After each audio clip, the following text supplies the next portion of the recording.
NBC. If President Bush had proposed this deal, I would demand the right to review it and vote on it. President Obama is proposing this deal. I reserve the right to read it and vote on it. It shouldn't matter who the president is. Congress has a constitutional responsibility to weigh in on deals of this magnitude, and that's exactly what we should do. All right, that was Democratic Congressman Steve Israel of New York nearly 3 months ago here on Morning Joe. Congress now has 60 days to do what he was talking about, review the historic Iran nuclear deal struck between Tehran and world powers. And Congressman Israel joins us from Capitol Hill. And in Washington, NBC News political director and moderator of Meet the Press, Chuck Todd. So, Congressman Israel, have you had a chance to read the deal? I did. I read the Joint Comprehensive Plan of Action last night, over 100 pages. I'll be honest, I was skeptical going in. There's nothing that I read last night that alleviates my skepticism. However, we fought for this 60-day period of review, and I take that very seriously. So I will take every day of the next 60 days to continue to read every single word, sentence, paragraph, clause, to engage in classified and unclassified briefings, to ask the tough questions, and then I will make a final judgment. Right now, as I said, there's nothing in the agreement that alleviates my skepticism, but I'm going to take the time necessary to cast my vote. At the end of the day, I will cast a vote that does one thing, that rids the world of the menace of a nuclear-capable Iran. So I appreciate that you're going to take more time with it. I think that's fair. Anything upon, though, the first reading that seemed like a deal breaker to you?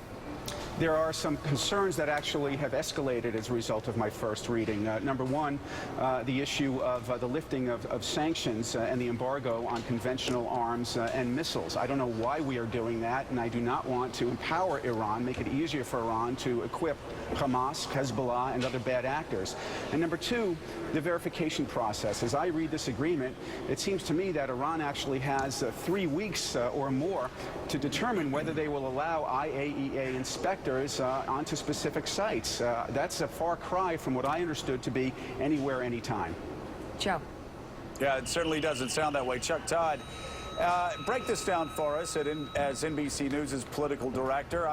We've talked about Chuck Schumer and how important he's going to play in this debate. What are you going to be looking at as far as signs from the Hill, whether this passes or not?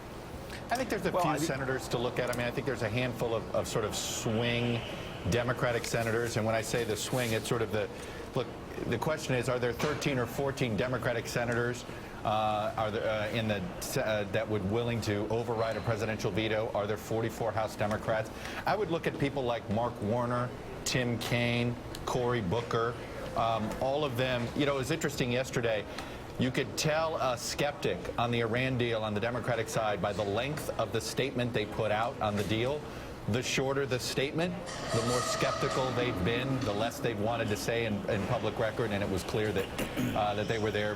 The Mark Warner statement was short, Chuck Schumer's statement was short, Blumenthal, et cetera. So, look, I think and here's the thing: I don't think public opinion is going to be very mixed on this, because we've seen the public wants diplomacy and doesn't trust Iran. So they've sort of believed both arguments for and against this deal.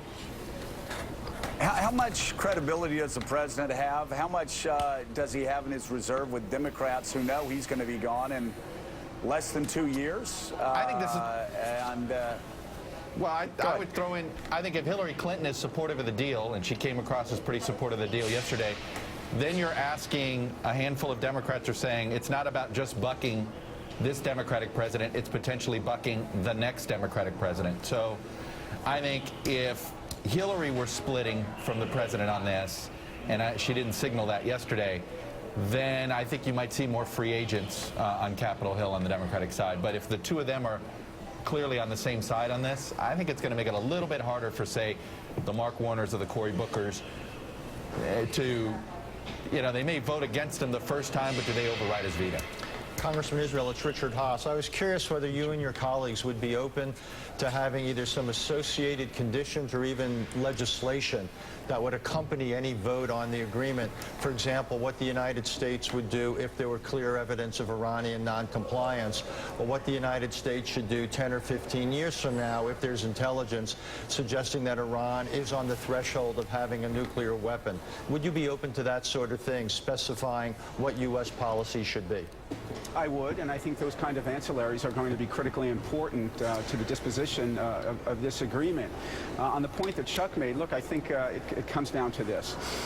We're in a presidential election year. We just heard from Donald Trump. You're going to have 17 Republican presidential candidates trying to get to the right of Donald Trump on this deal. And that's going to define the environment that the House and the Senate will be operating in with respect to voting on this deal. Some of my colleagues had their press releases condemning the deal written before the deal was written. I think this is going to be one of the most important foreign policy, national security votes that we ever take, and that requires a responsible and sober approach, and that's the approach that I'm going to pursue.